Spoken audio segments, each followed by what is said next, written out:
Good morning, girls, boys and staff. Welcome back to the second last week of this term. Last week was one of the coldest weeks we've experienced at school for a long time. And I'd really like to thank the staff involved with the screening process for being out in the cold weather each morning to ensure the safety of our girls and boys. Well done to all our grade 7 students for completing your first set of exams last week. I hope that you found the experience worthwhile and not too overwhelming. Thank you to our grade 7 parents for your assistance at home to ensure that that process was a success. The messages of support from our parents is much appreciated. Thank you to our grade 7 teachers for your hard work and commitment to the process. Grade 4, 5 and 6, I know that you've also been so busy with all your rich tasks and assessments.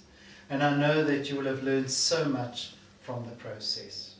Your teachers will be very busy preparing your Term 2 report, which will go home to you and your parents at the end of the term. This morning, I'd like to read you a story about Cliff Young, a farmer who inspired a nation. The whole nation thought he was crazy. This old man had undertaken an almost impossible feat. Most feared that he would die trying, but this humble old man proved to all the critics wrong. Cliff Young, at 61 years of age, participated in the 1983 Sydney to Melbourne race, considered to be the world's toughest race with the distance of 875 kilometers and took at least 6 to 7 days to finish. Cliff Young entered the race against world-class athletes. This is the story. Every year, Australia holds an 875 kilometer endurance race from Sydney to Melbourne, considered to be the world's longest and toughest ultramarathon. That's like running 10 comrades marathons together. It's a long, tough race that takes a week, and normally only one world-class athlete who trains for it will enter into the event. Companies like Nike sponsor the event, and most of these athletes are men and women less than 30 years old, equipped with the most expensive sponsored running outfits and shoes. In 1983, these top-class runners were in for a surprise. On the day of the race, a man named Cliff Young showed up. At first, no one cared about him since everyone thought he was there to watch the event. After all, he was 61 years old, showed up in overalls and his work boots. As Cliff walked up to the table to pay and take his number, it became obvious to everyone he was going to run this race. He was going to join a group of 150 world-class athletes and run. His only trainer was his 81-year-old mother. Everybody thought it was a crazy publicity stunt and that he was just trying to get into the papers.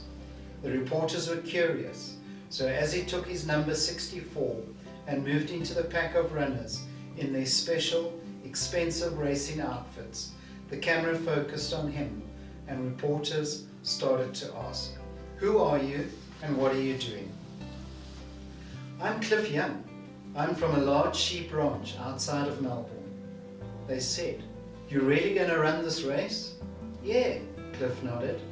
"Got any sponsors?" "No." "Then you can't run." "Yeah, I can," Cliff said. "You see, I grew up on a farm where we couldn't afford horses or four-wheel drives. And the whole time I was growing up, whenever the storms would roll in, I'd have to go out and round up the 2,000 sheep. We have a big farm, 2,000 acres. Sometimes I would have to run rounding up those sheep for 2 or 3 days. It took a long time, but I'd catch them. I believe I can run this race. It's only 2 more days, 5 days. I've run after sheep for 3. When the marathon started, the pros left Cliff behind in his working boots. The crowd smiled because he didn't even run correctly. Instead of running, he shuffled. Now the 61-year-old sheep and potato farmer had started the ultra-tough race with world-class athletes. All over Australia, people who watched the race on live television kept on praying that someone would stop this crazy old man from running, because everyone believed he would never be able to complete it. All the professional athletes knew for certain that it took about 7 days to finish this race. And in that order to compete, you would need to run for 18 hours and sleep for 6. The thing is, Cliff Young didn't know that. When the TV morning news of the race came on, people went for another big surprise. Cliff was still in the race and had jogged all through the night to a city called Mittagong. Apparently, Cliff did not stop at all after the first day. Although he was still far behind the world-class athletes, he kept on running. He even had the time to wave to spectators who watched the event by the highways. When he got to a town called Albury, he was asked about his tactics for the rest of the race. He said he would run to the finish without stopping. He kept running. Every night he got a little bit closer to the leading pack. By the last night, he had passed all of the world-class athletes, and when they were sleeping. On the last day, he was in front of them. Not only did he run the Melbourne to Sydney race at the age of 61, he won first place, breaking the record by 9 hours and became a national hero. The nation fell in love with the 61-year-old farmer who came out of nowhere to defeat the world's best long-distance runners. He finished the race of 875 kilometers in 5 days, 15 hours and 4 minutes. He didn't know that he was supposed to sleep during the race. He said when running throughout the race, he imagined he was chasing sheep and tried to outrun a storm. When Cliff was awarded the first prize of $10,000, he said he did not know there was a prize and insisted that he had not entered for the money. He said, "There are 5 other runners still running out there, having a tougher time than me," and he gave them $2,000 each. He did not keep a single cent for himself. That made him even more popular all over Australia. Cliff was a humble, average man who undertook the extraordinary feat and became a national hero. In the following year, Cliff Young entered the same race, and this time he came 7th. How come he didn't win again? During the race, his hip popped out of his joint socket, which made his knee painful, but this didn't stop him from finishing the race. When he was announced as the winner for the most courageous runner and presented with a brand new car, he said, "I didn't have it near as tough as old Bob McElwain.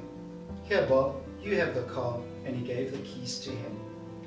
It was said that Cliff Young never kept a single prize. People gave him watches because he never had one. He would thank them because he did not want to hurt their feelings. He did not understand why he would need a watch, because he said he knew when it was daylight and when it was dark and when he was hungry. He carried on running, raising money for children's charities for many years after his last victory. His running style became known as the Young Shuffle, as it had been used by ultramarathon runners because it considered more aerodynamic and expends less energy. At least 3 winners of the Sydney to Melbourne race have been known to use the Young Shuffle to win their race. Now, from Sydney to Melbourne, for that race, almost no athlete sleeps. To win that race, you have to run like Cliff Young did, and you have to run all night as well as all day. There are many lessons for us from this story. One is, don't only do things for rewards. In last week's assembly, I spoke to you about Mandela Day and our 67 minutes of giving back to others, to help organizations and those less fortunate than ourselves. In the same way, Cliff Young didn't enter the Sydney to Melbourne race for the prize money, and when he was awarded his cash prize, he gave it away to others. In the following race, he was awarded the prize of the most courageous runner, and in that brand new vehicle, he gave it away to another athlete that he felt deserved it more than him. What a special human being Cliff was. I'm hoping that all of you took time over the past weekend putting together the bags or jars of hope soup bags for people who are suffering from hunger in our communities. You won't be receiving a prize or a reward for your efforts, but your generosity will go a long way to helping families that are in need at this time. Thank you to all our families for your generosity and support of our Mandela Day project. Thank you to Cameron Sear for his musical piece on the violin this morning, to Caitlin Bass and Cameron Sear for our devotions, and also to Tanya Fender for leading us through our hymn, Amazing Grace. To all our students celebrating birthdays, wishing you all a wonderful celebration and a happy year. I wish all of you a wonderful week of learning. Take care, and until next time, cheerio.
Good morning, school. Our Bible reading comes from Proverbs 3 verse 27. Do not withhold good from those who deserve it, when it is within your power to act. Each one of us has the power to make a difference and be a blessing. Our actions may seem insignificant, but they can be a source of hope to others. In this strange time in history, look for opportunities to be a blessing. Do not just think about it, but act now, because the Lord wants to use you. Please bow your heads with me in the prayer. Lord, thank you that my life can be a source of blessing and encouragement to others. Help me to be a source of hope and strength to those around me. May my seed, as small as it feels, bring a great harvest as I endeavor to be a blessing to others. Amen.